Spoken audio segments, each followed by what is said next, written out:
All right, ladies and gentlemen, it's not often you get to introduce one of your best friends in the game, but I'm super proud to have this man on the program. He's about to step into a bullfighting arena in Spain in one of the most looked forward to fights over the weekend against Ben Davis. One of the best media members in the game himself is joining me live from Spain. You know him from the Mac Life and all his amazing work. Oscar Willis, welcome to Submission Radio, brother. Hey, you're in Spain right now. I'm in Spain right now, and if you thought the views in MMA were hard to come by before this, man, let me tell you, you're going to really love what's coming next. But yes, fuck the views. They left a long time ago. I'm here for the fun. I'm here for the friends. I'm here for this fight, man. And dude, we're just days away from it. I'm so excited. I want to take people through this a little bit, right? Because maybe there's a few people watching it on the channel, haven't had a chance to follow how this all came together. So break it down for me, man. How did you end up on a BKFC card in Spain, up against Ben Davis in a bullfighting arena, man? Also, I was sort of at a place where I wanted to do something. I wanted a goal to aim for, and I thought maybe I'll do another fight. And then I started training MMA again, and I was like, there's no way I'm gonna stay behaved throughout a camp of this. And then Conor got involved with BKFC.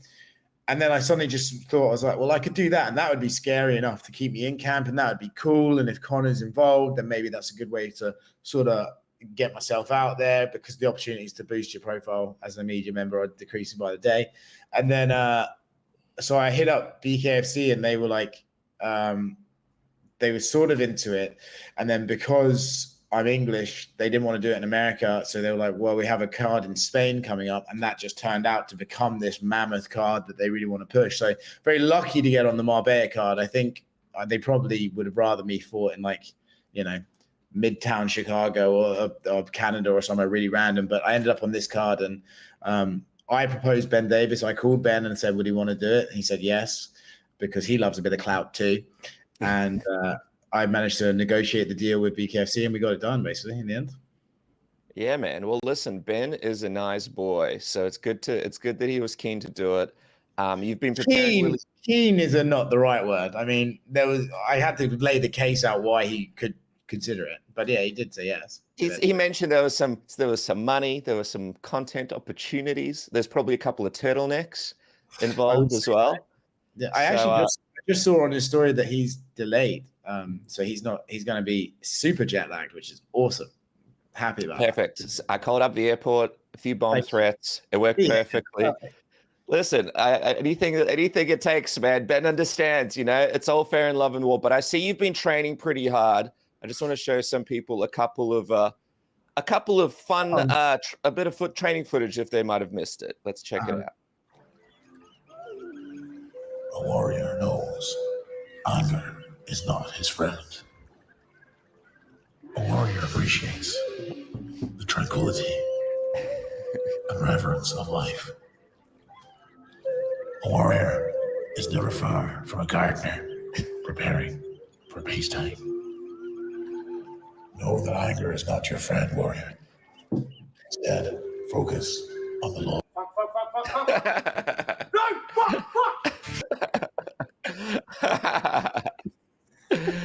Oh my God, dude. You know what I like? Okay, so if you guys haven't checked it out, go to Oscar Willis's page, check out all his videos. They've been really cool, man. I reckon one of my favorite things about this fight is the content you've created. So much hilarious stuff. The song at the end, Creed, right? The best. I mean, hopefully Conor McGregor could sign those guys one day to his hip hop record label. But take us through a little bit of the narration. Take us through a little bit of the narration, because it's supposed to be it kind of sounds like a close friend of ours, doesn't it? Well, the narration of that video. The voice. Yeah, the voice. That was just me doing an accent and putting a deper filter on it.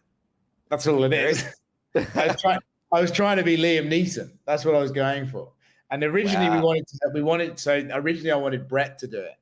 And I was going to have the lower third be like Brett Okamoto, former face of MMA Media, because Brett doesn't do anything anymore. But even Brett was too lazy to do that, so I just had to take it on myself and do it. So I told him, I said I'll end up doing it myself, and that was right. When you're doing these skits, right? Like, what are some of your favorite ones that you got a chance to do? There was one when you in the desert as well, which was a classic. Like, what are some of the things that people didn't get to see when you were shooting those?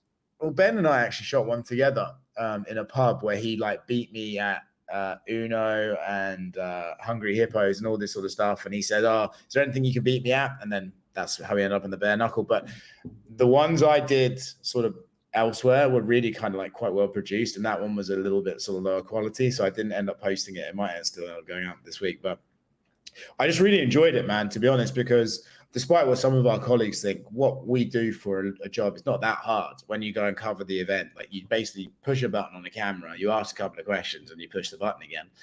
Some people act like they're the second coming of Christ doing that, but it's pretty easy. So actually, it's not very creatively fulfilling though. So to do these little skits have been really, really fun for me. Like I've really enjoyed the editing process and really enjoyed coming up with the ideas. So I've actually really enjoyed that part of it. And I would like to be able to do more of that stuff in the future.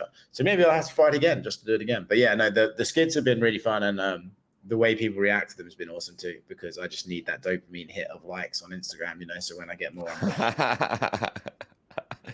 Nah, man, I think you hit the nail on the head. I think like it's great to see you be able to flex that part. Like I know you've always been a hilarious dude, and I think people need to understand that when it comes to this game and stuff, there's so much to offer, and like I'm so excited to see you do it.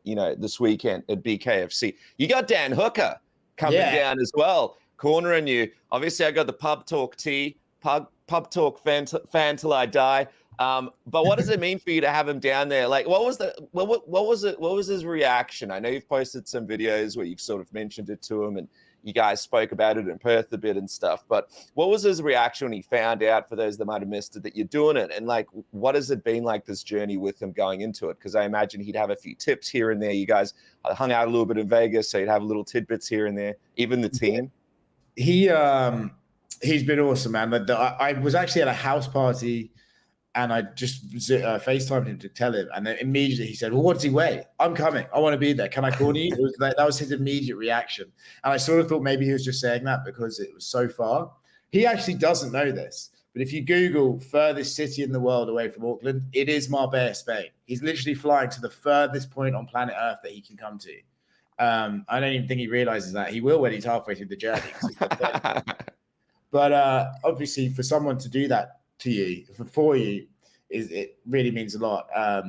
And I really appreciate it. And if I try and tell him this, he will tell me that I'm being soft and won't want to hear it. But it's obviously like moving to have like a guy who's obviously doing so much with his own life and his own career and flies all the time anyway, to be willing to make that journey just to stand next to you for 6 minutes. It's like pretty powerful as a person to have that behind you. Also adds a bit of pressure, because if I fuck up, he's going to be really mad at me that he came that far.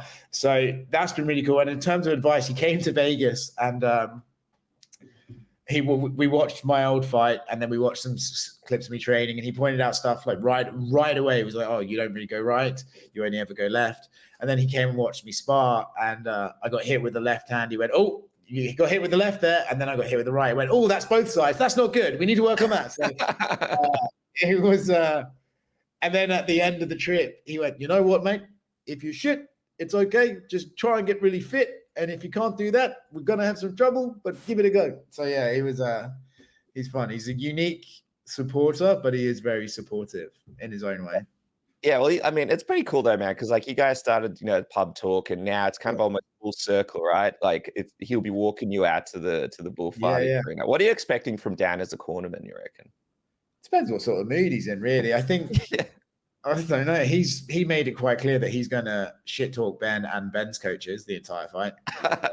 Like, he's like, "I'm gonna put doubt in their mind," and I think. So, in fact, actually, people sort of look at Dan as like this loose cannon kind of guy. But actually, when we were in Vegas together, he actually is really smart to the game, and he does read things a lot. And I think he reads people quite well. I think he knows, I hope he knows that I'm the more of a pat on the back kind of guy than a bollocking kind of guy. So I think he'll probably be able to read that. And what I'm hoping for is, obviously, he's a very good friend of mine, so I recognize his voice. So in that chaotic moment, when I come back to the corner, at least like his voice should be able to hopefully sort of penetrate me. Not in the way Ben would like, but I think I should be able to sort of register with it a bit better. So I'm excited to see that too, and I just don't really want to let the guy down. You know what I mean? Like, he's flown that far. We're still waiting to see if Craig's coming. Craig was meant to be the other guy in the corner, but Craig is in Colombia, and it appears Colombia may have him now. So I'm not sure, but yeah, it could be cut to Craig in a Humvee trying to get over a mountain like in Bad Boys 2 out of Colombia. Craig might be in the Hangover 4 right now. I'm not sure. Dude, if Craig comes down, he'll also be in your corner if he comes down, right? Yeah, if he comes down, dude, that's BKFC. Come on, man. Chuck the man on the poster, for God's sake. I mean, I'm telling you, Jesus. I feel like they might be missing an opportunity here with some people. So by the way, everybody watching right now in Australia, I'll mention this again towards the end. You guys can watch this Sunday on KO Sports, and it starts at 4 a.m. But man, I think that's the main card. Are you on the main card? Do you know what position you're on? Obviously not, mate. I'm the first fight of the night. Okay. I'm because they wanted to start the DAZN deal. They've just signed strong, so they put me and Ben on there, and that's how they're gonna really grab it. I don't know.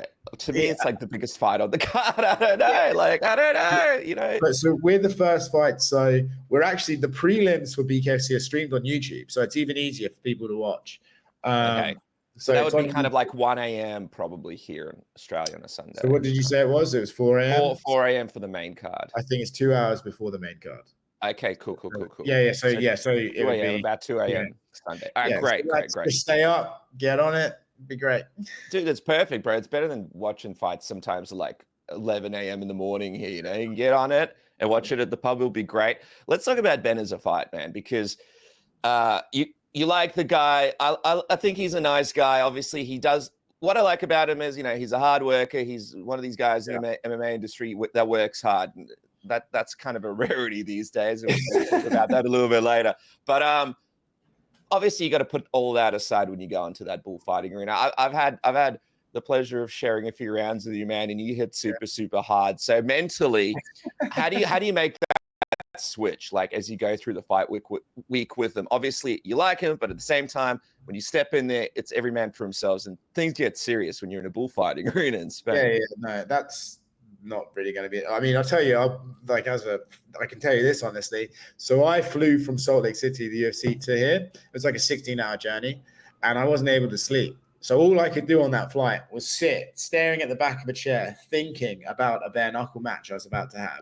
And that's a real long time to be left alone with your brain. So I covered every range. At one point, I got my laptop out and started writing a will. That's how insane the thought process was going. So that switch has kind of already happened.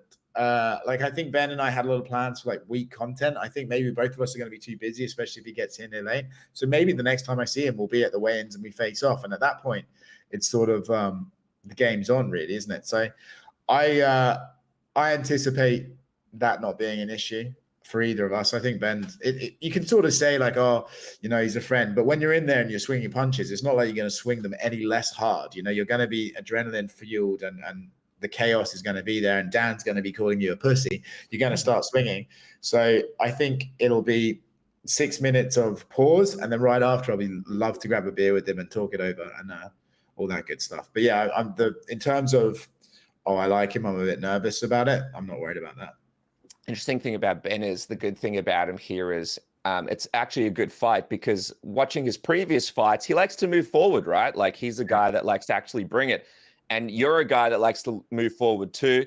So it's actually going to be a pretty fun and exciting fight. What do you think of this guy as a matchup? Do you think he still moves? Now, Ben, don't take this personally, brother, but do you still think he moves forward against you after you land one shot against him? Or what are you anticipating here from him? Especially with the bare knuckle, right? Yeah. Because this is the other element that's going to be interesting. Yeah, that's the X factor, right? And even I can kind of take a dig, as you can probably tell by this lovely black eye.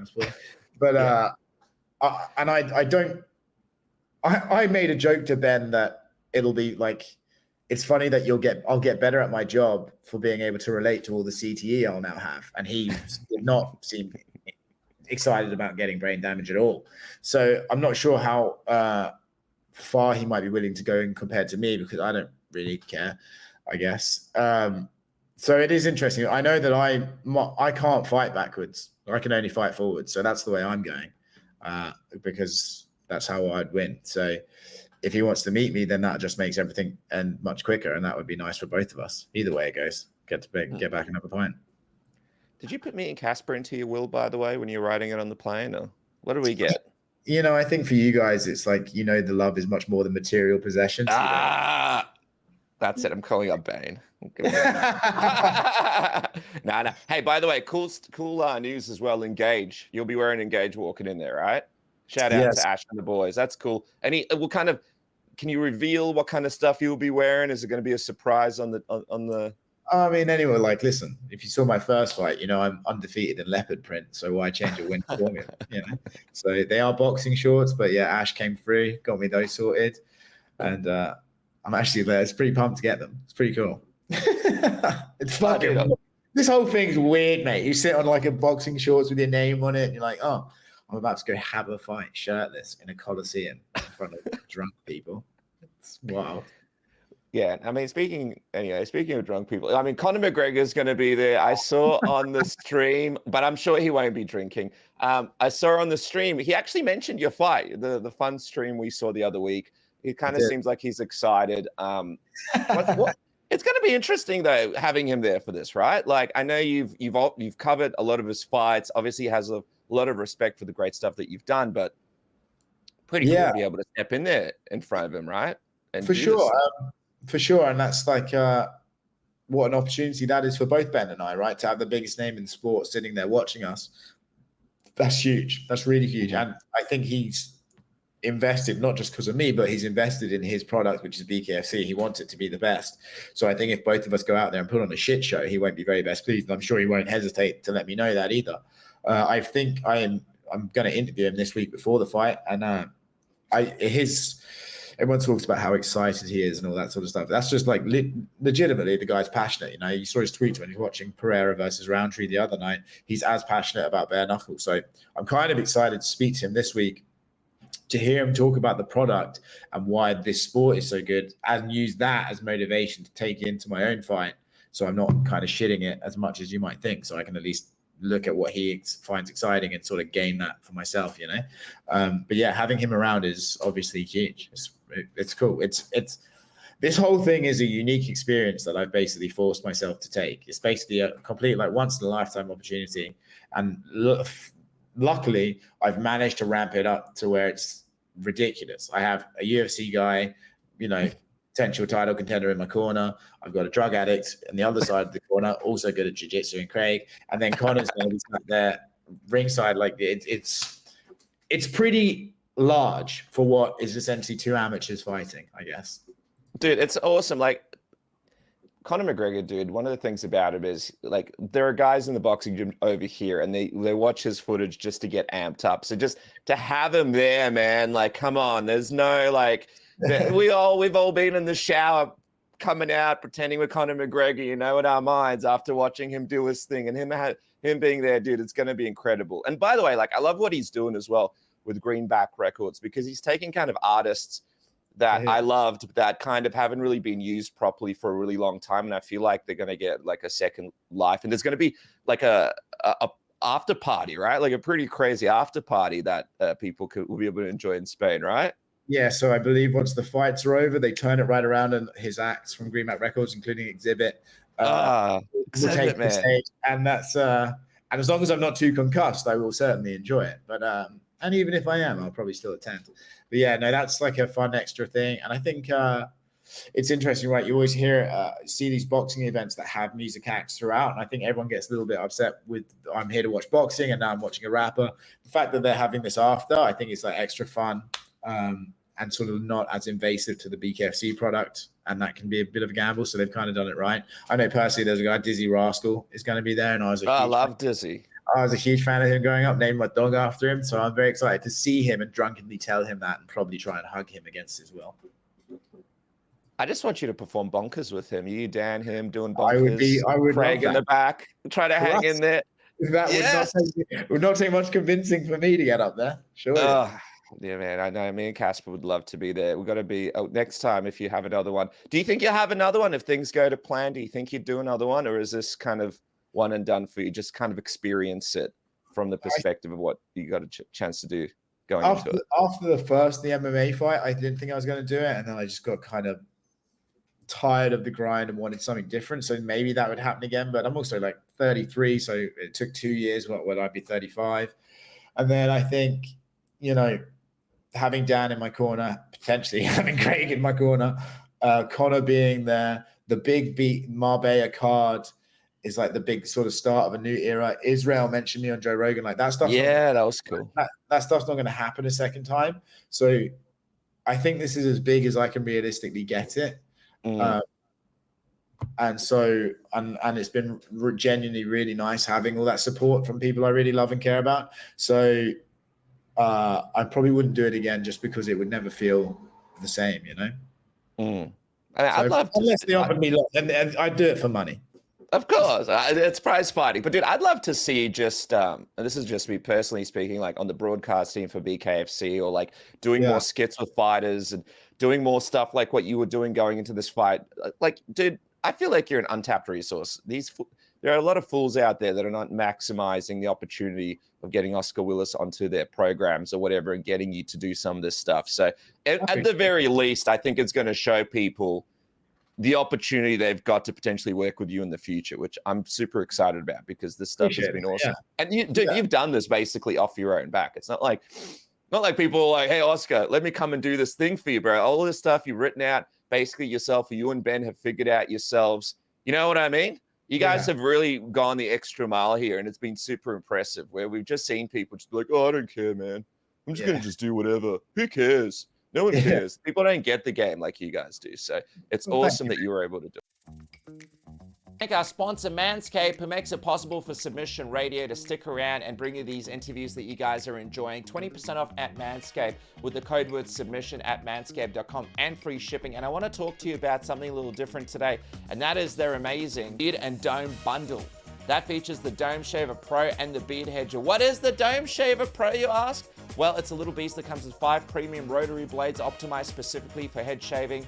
You got the Manscaped skin-safe technology that means you don't have to experience nicks and cuts. Whether you're new to head shaving or a seasoned pro, this feature offers peace of mind. And what about the versatility with the fact that it's fully waterproof, so you can use it wet or dry, take it in the shower for a quick and convenient shave. The cleanup is a breeze. And don't forget, you get that high-performance 9,500 RPM motor. Oh, baby. This powerful motor provides a consistent and effective shave every time. No more dealing with patchy or uneven results. The Dome Shaver Pro gets it done every time, and perfect to put in your gym bag after a big session at the gym. Boom! The Dome Shaver Pro has you sorted. You guys know about the Beard Hedger with its 20 different length options.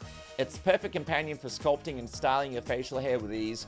It's waterproof as well. You can trim with confidence in the sink or shower. 60 minutes of runtime on a single charge. The Beard and Dome bundle from Manscaped is now available. It's the perfect duo. Get 20% off with the code word submission. That's 20% off with the code word submission. And now back to the interview. Hey, dude, before we wrap up, I want to go through a couple of MMA topics as well, because I know there's a little bit happening in the sport. First thing first, bro, I know you'll be in Spain. Ilia, I don't know if he's going to be there, but he's been talking a little bit of trash towards Islam Makhachev.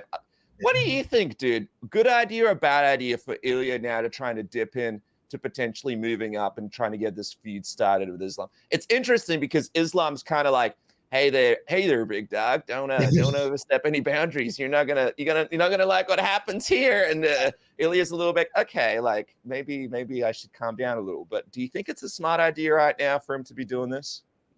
I think realistically, for someone like Ilia who's trying to become a massive star in the sport, the more headlines you generate, the better. So even if people on the surface of it, you don't really think like, oh, Islam, Ilia, that's a logical fight to make. So even though people might not buy into that, I think just the fact you're getting your name out there, especially with a fight in a couple of weeks, is not a bad thing. As far as him and Ilia, I don't really see it, but then I didn't see Islam and Volk either. So, I think Volk kind of did it because he basically wiped Max 3 times. I mean, a couple of close fights in there, but he beat the guy 3 times, so it made sense. Like, well, he's unbeatable. Let's send him up to lightweight.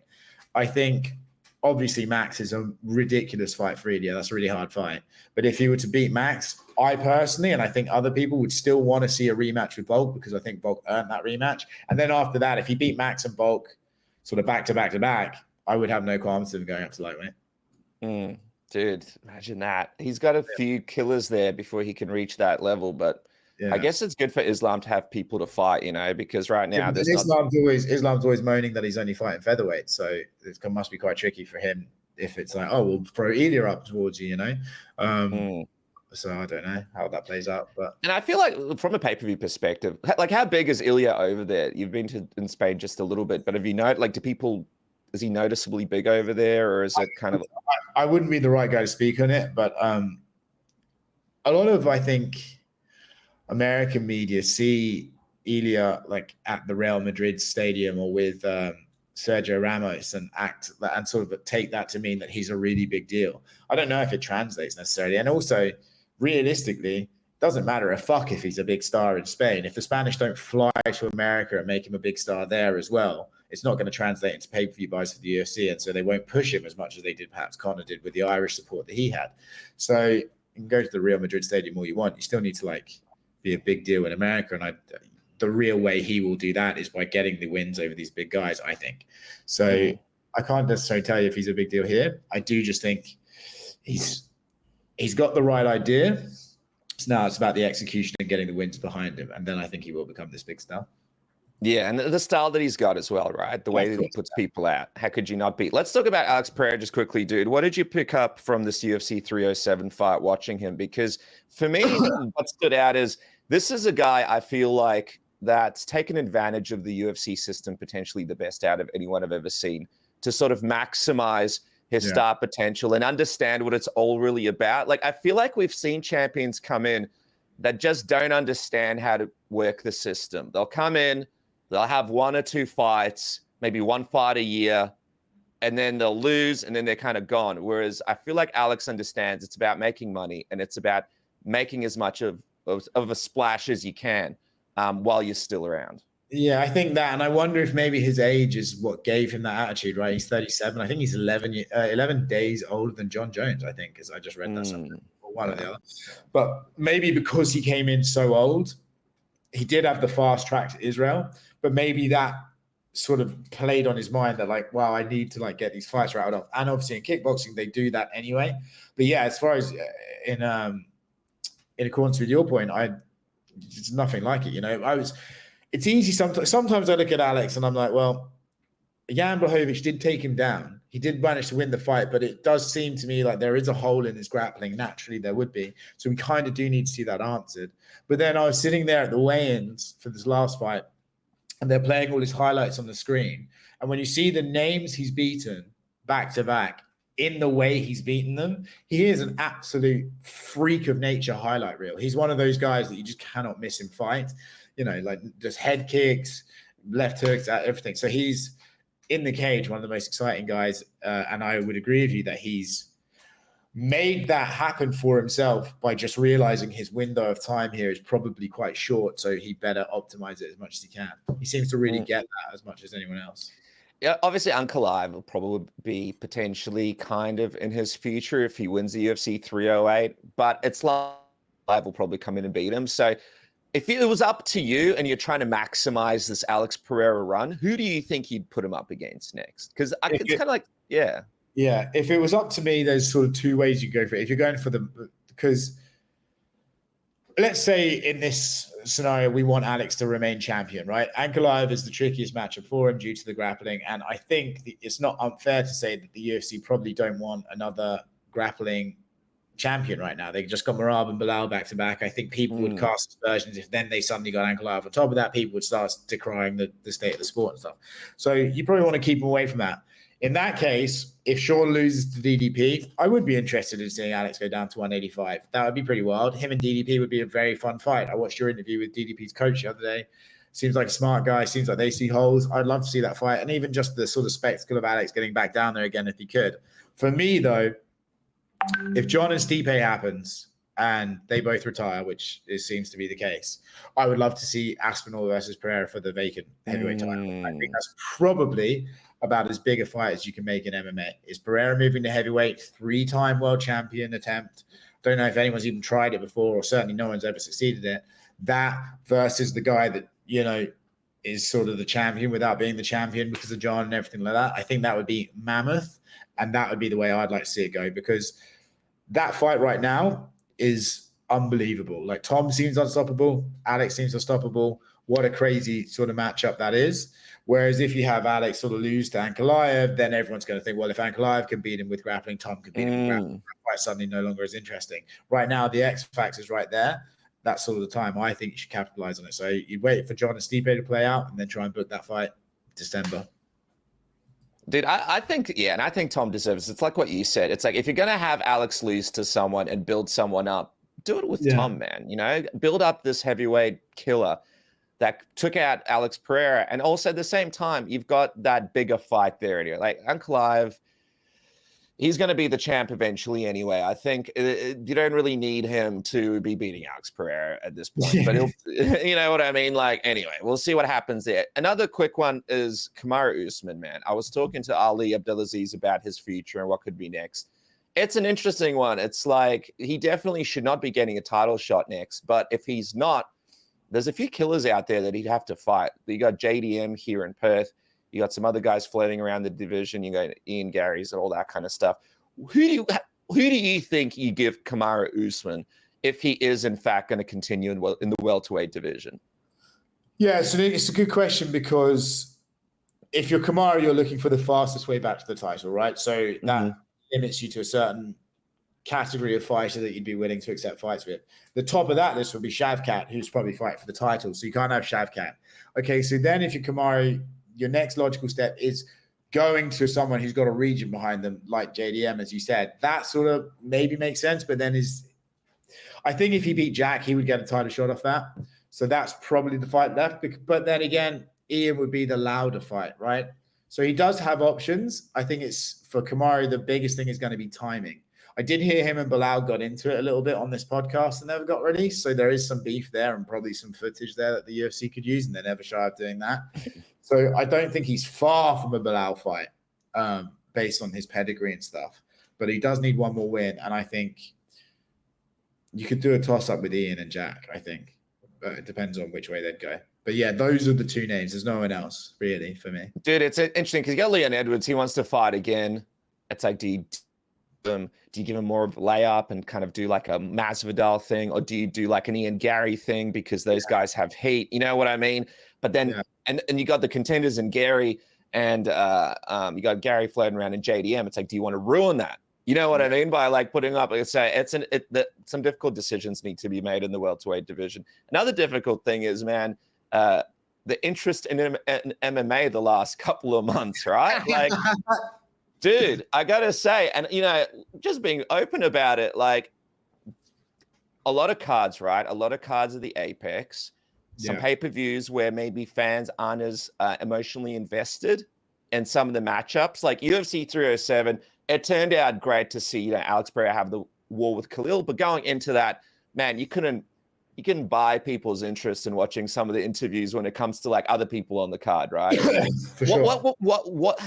What is your view on these kind of lows we see MMA go through more frequently now, I suppose, than in the past? Because we've got 308 coming up, we've got 309 coming up, so you'd think things would get a little bit more interesting and a little bit more exciting for the fans. But it does feel like there's been a really long lull in the game this time around. Yeah, I think it's a combination of things, right? When the ESPN deal happened, they went for quantity over quality. And that's why they have a roster of, I think, 700 fighters when they used to only have 400. And they used to say, even then, our roster's too big. Now they need as many hands on deck as they can. So there's more people for you to pay attention to and less people standing out, like you get Peyton coming along and everyone's like, oh, there's one, like, finally. It just feels like there's no time to get excited about anyone because you're already on to the next week and you're already discussing the next week. So that's an issue. I also think in terms of you mentioned the views for interviews and stuff, there are now so many partners, like partner media people who the UFC allow better access to that get these fighters earlier, that by the time they get to like the general media, they've already been seen 10 or 20 times by fans. So then it's like the closer you get to the fight, I feel like the closer you get to the fight, the less they want to hear from you. They just want to see the fight at that point. So that's kind of one thing. And then even just on a basic, like Alex Pereira is meant to be one of their top 5 stars in the sport. Analytically, looking at our numbers, he doesn't get a third of the numbers that someone like Tony, Justin used to get, coming out of COVID, or even during COVID. So I think the sport is definitely in a bit of a lull. I'm curious what the TV deal, whatever deal they sign, if that will improve things or even just continue things the way they are. Because if they get guaranteed like $10 billion over the next 10 years or whatever it could be, then what motivation do they have to change the sort of structure they have at the moment, right? So I'm curious to see how it turns out. But yeah, I feel like there's a bit of a lull. I feel like there's too much MMA. There's no time to miss it. And it's sort of watering down the product as a whole. Yeah, man. The amount of people that are like, there's a pay-per-view on this weekend. This guy's fighting. Like, it's all the time. And guys that are like at the fight gym or guys, who are a part of it just have no idea. And also it'll be interesting to see what happens if it is a Netflix deal or something, how much that's going to limit what traditional MMA media can even do. Because I guess one of the last things I want to talk about is the future of MMA media, right? Because so what people don't understand is there's a real priority towards giving access to like social media people. Like there's a lot of social media people that now come to events and they kind of almost sit in their own little area. They're not really required to kind of like cover the sport, but you need like, I suppose, a minimum of views or hits or something like that. And then they'll do like little videos about like, what's your favorite food? Do you like the color blue? Do you like, have you ever been to a beach and do you swim? Like these kinds of questions. You wouldn't be thinking of anyone in particular right now. Hey, listen, man. But you know what the funny thing is? So there's like the more popular version of that. And then we see like 20 other versions of that. But all those people get access to the events. And a lot of those people get the one-on-one access as well to fighters.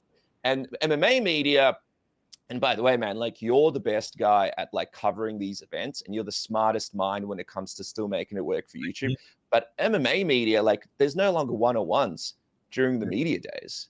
It's like everyone has the same press conference. And then if you're like, hey man, can I just speak to this guy who's like kicking off the main card and you don't get the permission right during the week, you might not get it credited again. So it's not like it's like an even playing field as well. Like, what is your take on this, on the current landscape of MMA media? Because we got friends who pay money out of their own pocket and miss time with their families to rock up and cover events. And by friends, I mean me.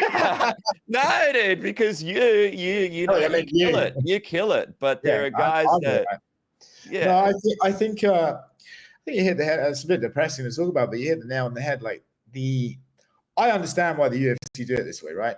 They can move their athletes through their like photos, weight check, media day in one sort of like smooth clockwork motion, and then the clips they have go out to everyone. They send the videos of the media days out, so it gets a wider spread.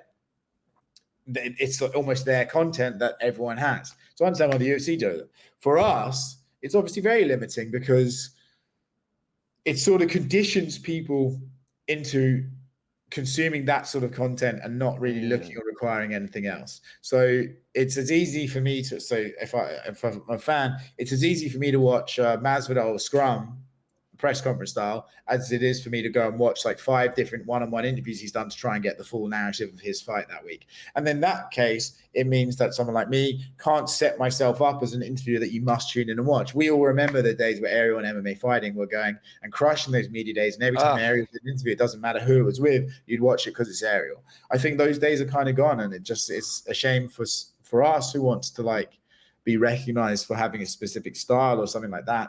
It makes it much harder. So I think that's a massive issue.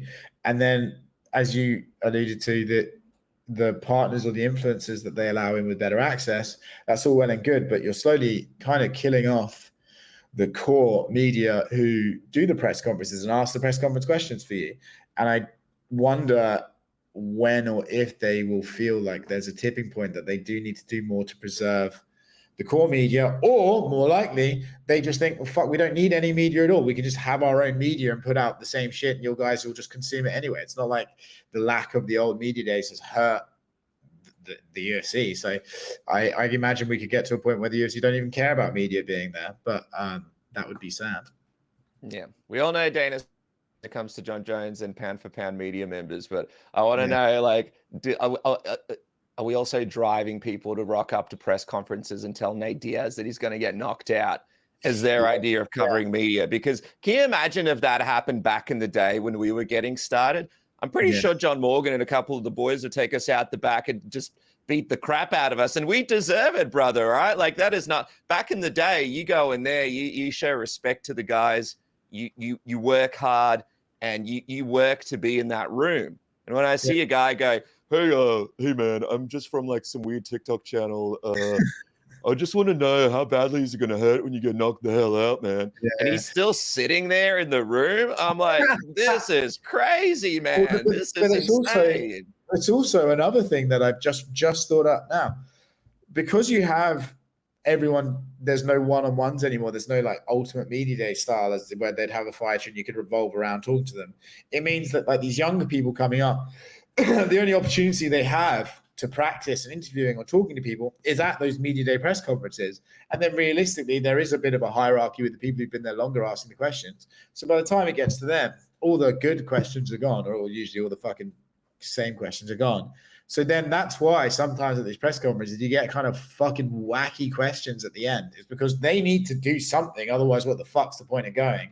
And yet all the good stuff's been gone. So that's why you get these really weird questions. Sometimes you get people, you know, not to shit on her, but asking me to be branded and shit like that. Like that's obviously for attention. But sometimes these quirky questions you get where you're like, what the fuck did that come from? It's just because they have no other choice. There's no other option for them. That's like either speak or just don't be a part of the industry, you know? Yeah. I wish they didn't speak sometimes. I'd like to get out of the Apex at 11 o'clock at night, but that's just me. Those ones. Hey, man. I saw you wear a hat today. Do you like wearing hats? Okay. As we wrap up, dude, I got the Pub Talk t-shirt on. Tell me a little bit about the content that's coming this week. Obviously, you got the big fight. There's probably things you can't reveal, but would I be right to say that we might eventually get a Pub Talk maybe after the fight or before the fight? Like, can we look forward to an episode of you and Dan in Spain? Dan and I have learned that promising post-fight Pub Talks is a complete waste of time. So certainly for this one, I think our odds are not great, maybe. But yes, I'm going to do a Pub Talk with Dan when he gets here. He lands tomorrow. Curious to see what sort of shape he'll be in after a fucking 28 or 35-hour flight. But my plan is to have a lot of this documented so I can put a video out afterwards because, as I said, I've tried to make this as big as possible for myself. I do think it's something that seems to have struck an interest with some people, even though like filming myself and putting all that together in a non-comedic way, like just putting together a documentary of what I'm doing, isn't really something I care to do. I figure for this, it's something that I want to look back on, and I think it might be interesting just because the bare knuckle nature is so grim. And then Conor will be popping around, Dan will be popping around, Craig might be dead. It should be a lot of variety going on. But yeah, it's I'm excited for it, man. It's cool. It's cool. It's going to be like Weekend at Bernie's. Craig's sitting there dead with some glass on it in the corner. Like, hey, move Craig over, put up his arm, make it look like he's doing stuff. No, dude, I think that's going to be awesome. Everybody needs to follow Oscar Willis right now at Oscar Willis. And of course, the Mac Life is something we all follow, man, because your coverage is incredible. Dude, congratulations again. I'm really proud of you. I can't wait to see you go in there. Win, lose, or draw, brother. Like, this is incredible, man. With that stuff and the fact, all the work that you've put in here, all the work in the gym, but even just to promote it, it's just been super impressive. Congratulations, man. Thanks, I can't wait to watch you. Thank you for having me on. I'm sorry to the 300 people who watch this. I appreciate it. Thank you. One of my favorite interviews of the year, brother. Thank you so much.